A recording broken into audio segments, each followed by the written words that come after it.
미지의 잠재력을 깨우고 새로운 가치를 창조하는 곳 광산.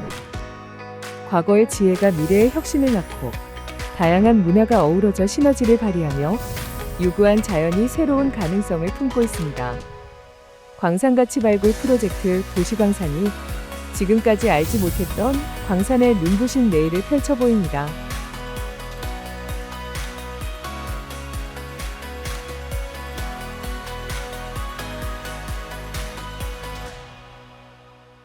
기후 위기와 식량 불균형, 농촌 고령화 속에서 우리는 지속 가능한 먹거리 산업을 고민해야 할 때입니다. 그런데 여기 광주광역시 광산구에는 오랜 시간 잊혀진 단서 하나가 남아 있습니다. 바로 누룩. 대한민국에서 누룩을 제대로 만드는 곳은 단 2곳. 그중 하나가 바로 광산구입니다. 전국적으로도 점점 사라져가는 전통 누룩 생산지. 그 흔적이 광산구에서 조용히 그러나 단단히 이어지고 있습니다. 저희 곡자는 전통 방식으로 누룩을 제조하는 국내에 몇 안 되는 업체로 1969년 이전부터 지금까지 한결같은 마음으로 우리 술의 뿌리를 지켜오고 있습니다. 저희 누룩은 자연 발효 방식으로 제조되어 인공적인 첨가물 없이도 발효가 뛰어납니다. 그리고 향이 깊고 온도와 습도 등 환경을 면밀히 조절하여 만들어진 누룩은 미생물 균형이 뛰어나 술맛도 깨끗합니다. 그래서 전통주 양조장에서도 많이 선호하고 있습니다.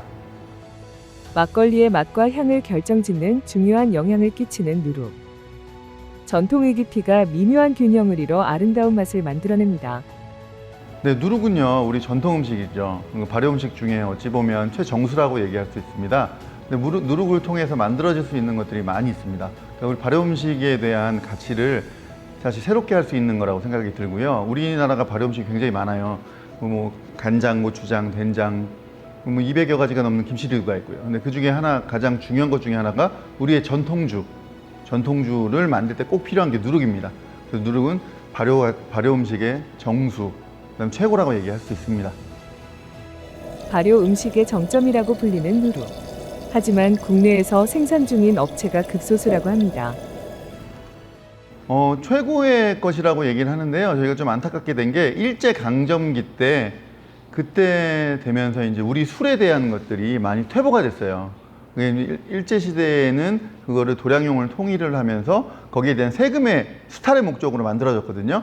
그랬던 그 술을 빚기 위해서는 먼저 이제 누룩을 빚어야 되는데 그런 것들이 다시 해방이 되고 또 그다음에 이제 우리 박정희 정권 때 오면서 밀주, 그러니까 쌀로 술을 빚는 것들을 많이 금하게 됐었습니다. 그러니까 지역에 있는 지방주들 그런 것들이 없어지게 됐죠. 그러다 보니까 누룩을 통해서 만들어지던 전통주가 많이 사장이 됐습니다. 그러다 보니까 누룩에 대한 가치들 그런 것들이 좀 많이 퇴색이 됐습니다. 누룩이 사실 좀 만들기도 쉽지 않은 것들도 있고요. 그랬던 그런 부분들이 좀 있습니다. 일본의 압박과 더불어 누룩을 만드는 데 가장 큰 걸림돌이 된 까다로운 제조 방식. 누룩은 어떻게 만들어지는 걸까요? 처음에 우리가 밖에서 밀을 볼 때 밀 하나에 6조각 내지 8조각을 만듭니다. 그리고 여기서 이 반죽기에다가 넣고 한 40kg 정도 있는 데서 이 물을 배합을 합니다. 한 2분 내지 한 3분 정도 배합을 시킵니다. 누룩 반죽의 핵심은 곱게 분쇄된 밀에 적당한 양의 물을 넣어야 한다는 것입니다. 이렇게 잘 반죽된 누룩은 사장님의 정성을 머금고 레일로 향하게 되는데요. 이 레일에선 다시 한번 반죽이 진행되고 미리 세팅해 놓은 용량만큼 누룩을 만들기 위한 틀에 고스란히 담깁니다.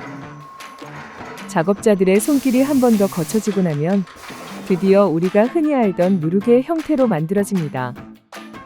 이 제품은 거짓말 한 달 동안 건조실에 있으면서 발효되면서 현재 이 제품이 완전히 완성돼 가지고 만들어서 나가는 겁니다. 전국에서 누룩을 생산하고 납품하는 업체는 단 2곳. 그중 하나가 바로 광산구에 위치한 이곳인데요. 이곳의 누룩은 한순간에 만들어지는 것이 아닌 적절한 온도와 습도 그리고 인고의 시간을 거쳐 만들어지는 만큼 다양한 곳에서 찾는다고 하는데요. 그렇다면 이렇게 생산된 누룩은 어디로 향하게 되는 걸까요? 전국에서 전통주를 빚는 양조장 및 온라인 판매점, 그리고 소규모 양조장, 그리고 수출로는 미국, 영국, 캐나다, 덴마크, 독일 등 나라로 수출되고 있고, 대표적인 곳은 광주, 부산, 각주, 주조장, 당, 도가, 그다음에 충남 한산의 이라는 곳에 오랜 거래를 유지하고 있습니다. 전국을 넘어 해외로도 수출되고 있는 우리의 전통, 우리 광산의 누룩. 과연 이 누룩은 어떤 이유로 전국에서 찾는지, 누룩이 가는 길을 따라 해남에 위치한 어느 막걸리 주조장을 찾아갔습니다. 저희는 이제 누룩을 우리나라에 누룩 만드는 데 많지는 않은데 한 3군데 저희가 경험을 해봤는데, 그 중에서는 꼭자가 우리밀 누룩을 제일 청결하고 아주 품질 좋게 만들어서 그걸 지금 20년째 쓰고 있습니다. 뭐랄까 잡내가 안 난다고 해야 되나? 누룩의 향이 너무 강해도 안 좋아하고, 현대인들의 입맛에 옛날 맛을 가미하면서도 깊은 풍미를 느낄 수 있는 그런 누룩이어가지고 많이 애용하고 있습니다. 막걸리를 만들기 위해 다양한 누룩들을 선별하고 그 과정에서 선택된 광산구의 누룩. 우리의 누룩은 멀지 않은 곳에서 그 빛을 발휘하고 있는 걸 찾아볼 수 있었습니다. 역시 좋은 막걸리는 누룩이 하는 역할이 제일 크기 때문에, 좋은 막걸리 만들기 위해서는 역시 유산균이 앙상하게 활동하게끔 좋은 누룩을 써야 되기 때문에 누룩이 아주 제일 중요하다고 저는 생각하고 있습니다.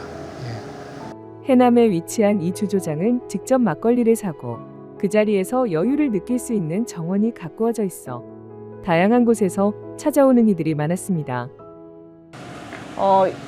여기 의 막걸리는 그러니까 쌀로 이렇게 만들잖아요. 쌀인데 그 중에서도 뭐 찹쌀하고 맵쌀하고 섞어서 찹쌀에서 우러나온 단맛이 저는 되게 맛있게 느껴졌었거든요. 그리고 또 감미료를 추가하지 않으니까 뒷날, 다음날 머리도 아프지 않고, 네. 그래서 좀 찾아요. 일부러 찾아 마십니다. 네. 맛있는 막걸리를 만들기 위해 필요한 좋은 환경과 좋은 쌀 그리고 좋은 누룩. 아무 누룩이나 선택하지 않는 이곳이 그토록 오랫동안 광산구의 누룩을 사용할 수밖에 없었던 이유는 무엇일까요? 우선 누룩은 온도와 습도가 조금만 달라도 곰팡이균이 제대로 자라지 않거나 반대로 과도하게 퍼지기도 합니다. 저희 같은 경우에는 자연 발효 방식이다 보니 수시로 관리하고, 또 온도가 너무 높을 때는 문을 개방해서 공기를 순환시켜주는 그런 역할을 하고 있습니다. 겨울철에는 온도가 너무 낮을 경우에 저희가 바닥 난방이 히터로 되어 있습니다. 그래서 히터를 통해서 온도를 올려주는 그런 역할을 하고 있습니다. 온도와 습도, 그리고 기후에 따라 민감하게 작용하는 누룩. 이토록 만들기 까다로운 누룩을 이곳에선 끝까지 계승하고 있는 이유가 무엇일까요? 그냥 없어지면 안 되는 일이니까요.